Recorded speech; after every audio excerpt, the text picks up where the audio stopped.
Injury blow for Nigeria's home-based Super Eagles first choice goalkeeper Ikechukwu Edzingwa to miss Sunday's final of African Nations Championship against Morocco.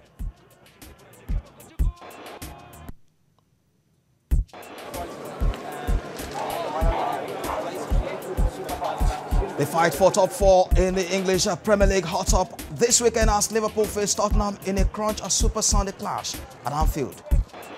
Hello and welcome along on Sports Center for tonight. I'm Mayowa Ajayi, also on the show.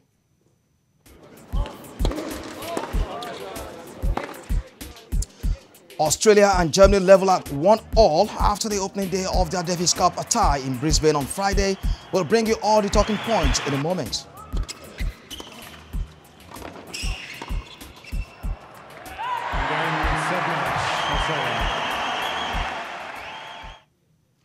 Well, it's been another bright and interesting day in sports today with plenty of talking points. We've been tracking the major stories for you, and we have them in graphics now.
All right, welcome along on the program of the weekend edition. Nigeria's first choice goalkeeper Ikechukwu Edzingwa has been ruled out of the final match between the home-based Super Eagles and the Atlas Lions of Morocco in the African Nations Championship. Edzingwa came off the field after colliding with a Sudanese player early in the semi-final clash on Wednesday. A second-choice goalkeeper Dele Ajiboye of Plateau United will man the post in the final match against the host. Also ruled out to injury Sunday Falaye with an arm problem. Ifeanyi will also not take part following a red card against Sudan, and uncertainty also surrounds two other players who are struggling with injury. Algerian forward Riyad Mahrez faces a fine of £200,000 for missing a training following his inability to push through a move away from Leicester City this January. Mahrez did not show up at training on Thursday. The midfielder was the subject of two failed bids from Manchester City just before transfer deadline. Leicester rejected a £55 million offer from Man City. The Foxes valued the player at about £95 million. Mahrez now faces a fine for not being in training ahead of this weekend's game against Swansea City. The Algeria international didn't play in Wednesday's loss at Everton as well. A UEFA Pro licensed instructor and former Algerian footballer and former national team coach of Burundi and Kenya, Abdel Amrouche, spoke to us earlier on our breakfast show on the MAHREZ situation and a preview of the CHAN final between Morocco and Nigeria. Sorry for this body, come from a small city in Paris, you know, behind Paris in Sarcelles, a small club. He got to Ligue 2 in France, Le Havre. After he moved to Leicester, he proved himself. He take the prize, the good players for the year, you know, and they expect you to play in the other team. The last year he want to go to Barcelona, he don't go. Other club, big club, want him. And the last club, City, want him, and always the club don't let him go. And for the moral of the player, it's very difficult to manage this thing because, you know, his formation is not, he don't have good also environment, make him take always the wrong decision because, you know, I think for me, it's the time to MAHREZ to change the manager. This is not DNA of Nigeria players, you know. This kind of football is not from the philosophy or the conception from Nigeria. And we don't see good football. This is the reality. We see the players want to win, but if you can see the project of the game, we don't see the project of the game. There are some problem, no balance in defense, transition is problem in the middle, but the more important football is the result. We are happy for it. for them. For Morocco, it's good team because the coach, he was very clever. He take all the players who play together about automatism. Like he take I think 9 players from Wydad Casablanca, the team who won the Champions League. He took some players from Raja Casablanca also, because they play now each other and they have this automatism, they have this secularization between the players. I think the game is very difficult in the final, because if you compare the system, how to play Nigeria and Morocco, I think is my advice. I don't take between Morocco or Nigeria, but my opinion, it's Morocco. They have good team than Nigeria, but football is still football. All right, coming up on the show tonight.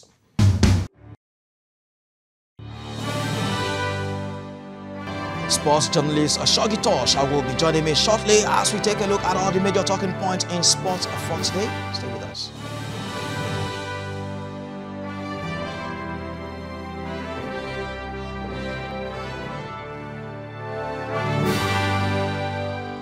Waiting they happen, waiting they share, we want no. Shana winch, I been landing, no matter their plan, no, we go still they fly.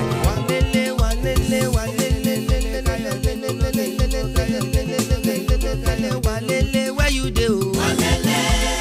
My brother, where you do?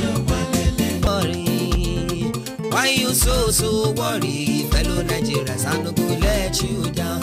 Why you they worry? Why you so worried? Why you so worried? Why you so worried? Fellow Nigerians, I no go let you down. Meche, hallelujah, meche, hallelujah. All right, it promises to be another exciting weekend in the English Premier League with some breathtaking fixtures. Liverpool are up against Tottenham in the star match of the weekend, while Theo Walcott returns to his former side, Arsenal, as the Gunners host Everton. We have preview of these matches and other games across Europe. Arsenal look to bounce back from their disappointing midweek defeat at Swansea this Saturday when they welcome Everton to North London. The Gunners have an excellent home record, with Manchester United the only side to win a league game at the Emirates in the last 12 months. The Toffees, meanwhile, have consistently underperformed away from Goodison Park and have recorded just one league win on the road in the last year. Walcott will be the one to watch on Saturday afternoon as he returns to the Emirates for the first time since his move to Merseyside. For all the players who left, it was sad to see them go, but Olivier wanted more playing time. He has not played many Premier League games, and wants as well to go to the World Cup, you know, and that's why I opened the door when Aubameyang came in, for him to give him a chance to get the competition he deserves. The most entertaining race in the Premier League over the next few months will be for a place in the top 4 as Liverpool play host to Tottenham at the Anfield Stadium. Tottenham, 5th in the league and 5 points short of Liverpool, travel to Anfield as they look to drag themselves back toward those coveted Champions League places. Club's team was given a hiding in the capital, outclassed and outpressed by Mauricio Pochettino's Tottenham. After that, Liverpool went on an 18-match unbeaten run, which culminated in the absorbing, shocking victory against Manchester City. Manchester United will look to bounce back from the defeat at Tottenham Hotspur when they welcome Huddersfield Town to Old Trafford in the Premier League this weekend. United were heavily criticised for their performance at Wembley, but will be confident of returning to winning ways against the Huddersfield team that have slipped into 17th position in the table following a disappointing run of results. In other fixtures, Man City travel to play Burnley at Turf Moor, Leicester City play host to an informed Swansea City, Southampton travel to play struggling West Brom. In Spanish La Liga, Real Madrid's visit comes at the worst possible moment for Levante since the reigning champions will come into this off the back of consecutive league wins which saw them net as many as 11 goals in the process. It has been a horrendous campaign so far in the season for Real Madrid, who sit 19 points behind their arch rivals at the top of the division standings and who have suffered a shocking Copa del Rey elimination to the likes of Leganés in the quarterfinal. Cristiano Ronaldo has thus notched back-to-back braces and will certainly be looking to maintain the fine run and likely to make it free on the bounce against the struggling defense of Levante on Saturday. Barcelona will travel to play their city rivals Espanyol for the third time in as many weeks following Barca's 2-1 aggregate win in the Copa del Rey quarter-final. Barcelona will hope to continue their run of form from their win over Valencia in the first leg of the Copa del Rey semi-final. It is the fourth game between the two sides this season, with the clubs meeting in the Copa del Rey in January. Atletico Madrid welcomed Valencia to the Wanda Metropolitano Stadium as La Liga's most efficient attack meets its best defense in this weekend's big game. Valencia's third position is largely due to the ability of their strikers to convert chances into goals. In contrast, Atletico Madrid owe their current second position to concede less than their expected goals.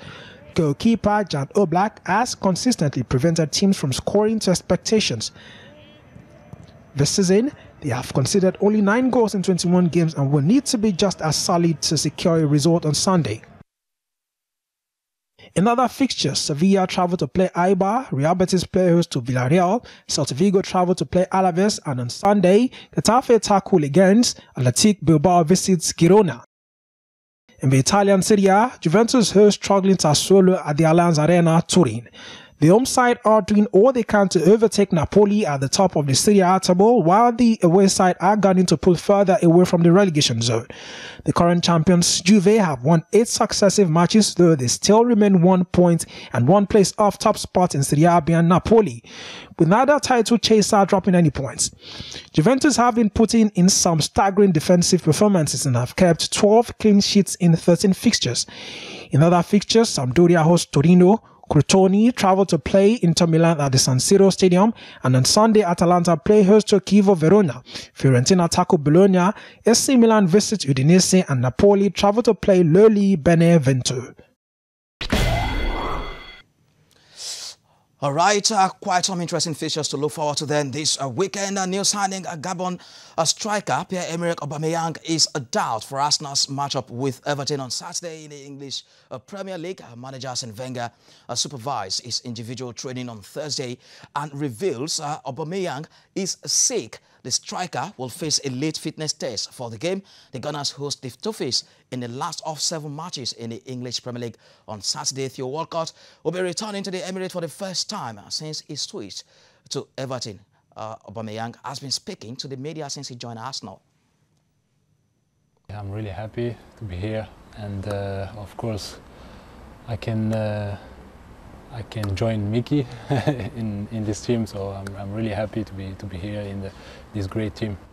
I think the club have such a big history, and they had the great players like Thierry Henry, so it's an example for us. All right, quite interesting. I've got sports journalist Shoggy Tosh with me in the studio. Quite interesting. Welcome to the show. Thank you. It's such a honor being here in the flesh. We used to have you on Skype from the UK, but now you're here live. Yeah, in the building.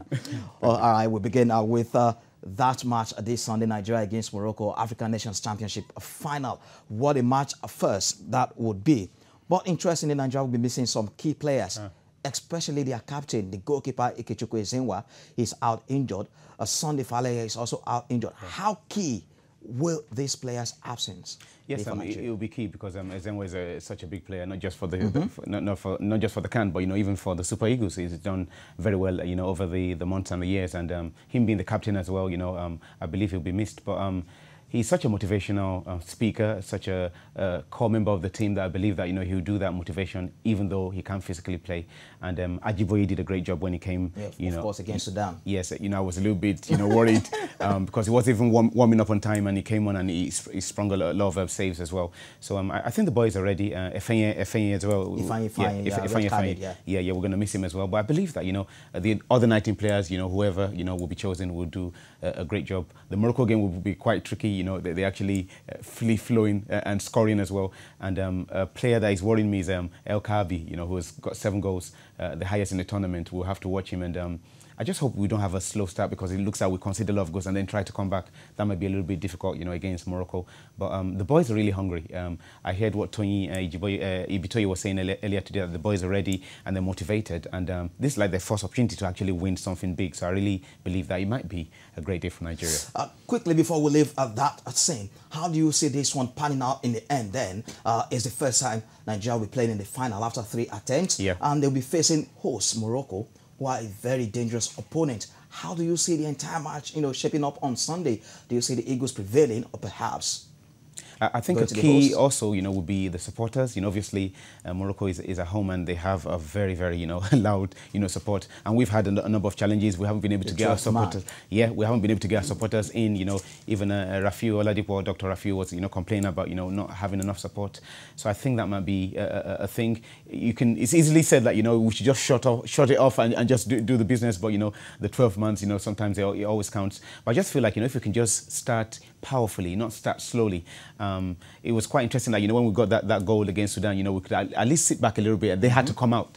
I feel like, you know, with Morocco's defence, I think they've conceded only 2 goals as well, same as us, you know, in the tournament. If they have a good start and then we have to come out, they might tear us apart. So I just feel like we need a good start, and I think that, you know, we can nick it. Nigeria hasn't had it very good, you know, through the under-17s and under-20. Super Eagles haven't qualified for the Nations Cup, you know, for 2 editions after winning it. So I feel this is our opportunity, and the boys are ready to take that opportunity.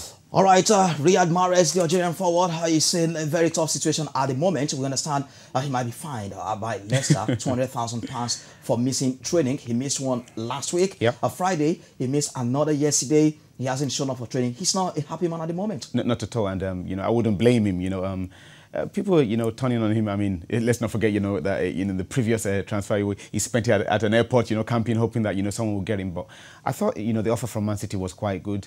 If you have a player that you know that he doesn't really want to be there, he's been doing the business. You know, obviously, even for Leicester, you know, you know, he's got 35 goals, 24 assists. You know, he's done well for them. But they just bought him for under £500,000. You know, 55, 60 million. You know, just sell him on, and you know, just count your losses. We have a Nigerian boy there who's ready to come on the stage. That's been doing a great Nacho, that's been doing great, you know, during the FA Cup. You know, bring him in and let him, you know, do a great job. But, you know, Mahrez is probably advised that, you know, Virgil van Dijk can go a defender, exactly, go for 75 million. Leicester believe they won like 95 for Algeria. Yeah, but for Mahrez, I thought that was too much. And, you know, Man City wouldn't be bullied. You know, everyone tries to bully them. And you could see, you know, with Sanchez signing that, you know, they wouldn't be bullied.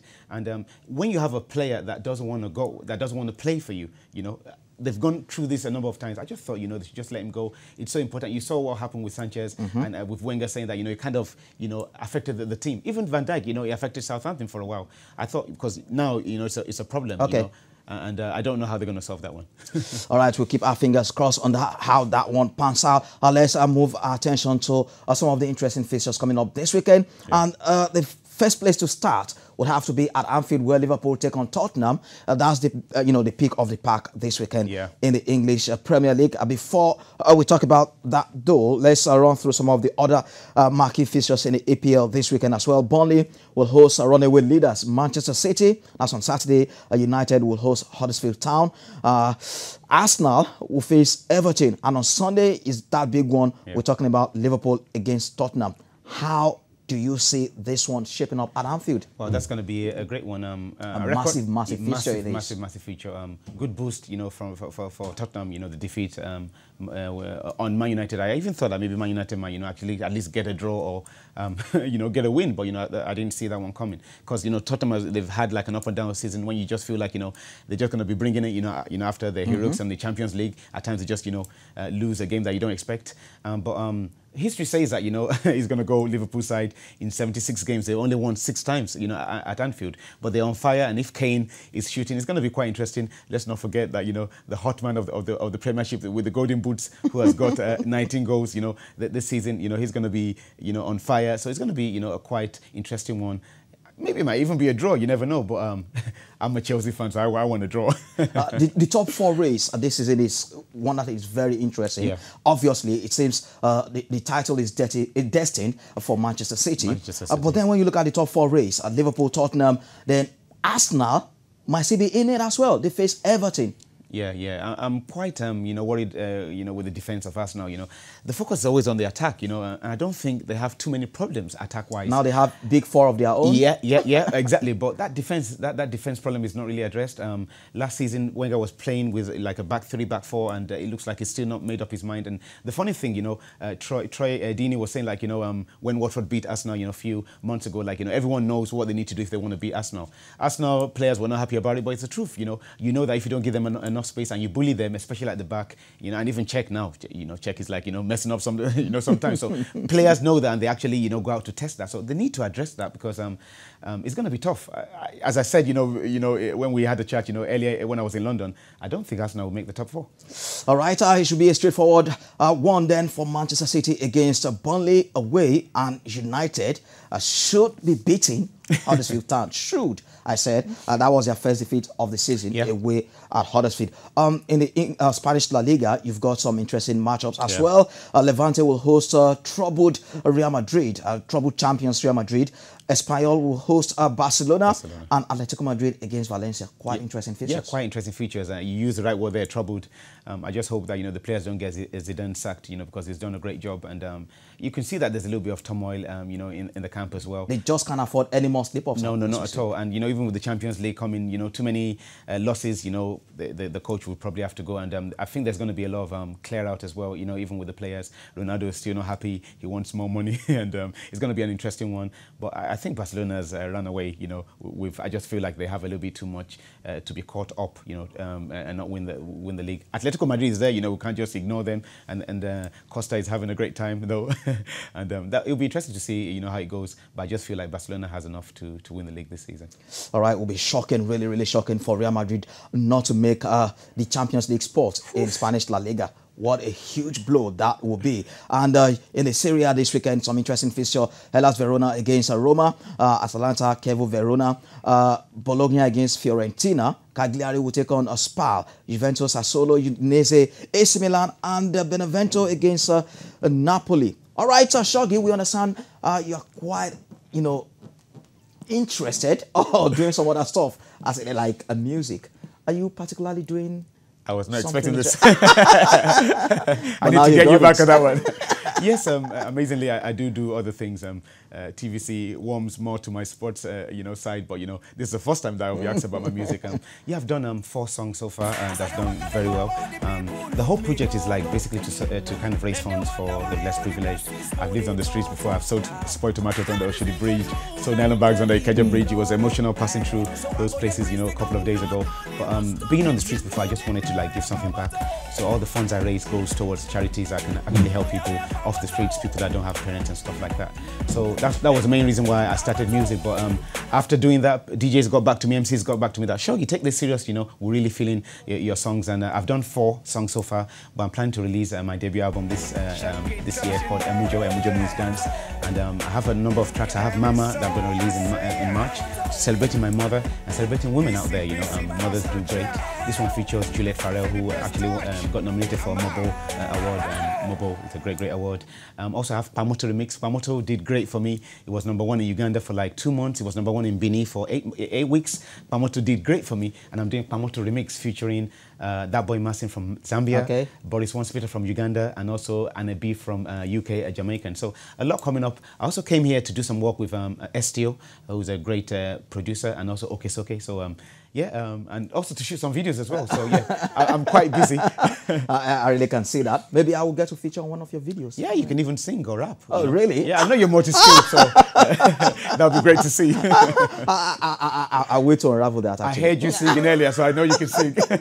All right, thank you very much indeed, Shoggy Tosh, for your time on the program tonight. Thank you for having me, and I would love to be back. This feels like home. All right, absolutely. I would love to have you as well. Thank you. All right, Australia and Germany are level at 1-1 after the opening day of their Davis Cup tie in Brisbane on Friday. Germany's Alexander Zverev was pushed to the limit in the opening rubber. The world #5 edging out Australian teenager Alexander Monell in 5 sets to give his country the lead. Nick Kyrgios had far less trouble in his match against Germany's Jan-Lennart Struff, with the Australian crossing to a straight set victory to level the tie ahead of Saturday's doubles.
Game set and match Germany. 3 sets to 2. 7-5, 4-6, 4-6, 6-3, 7-6.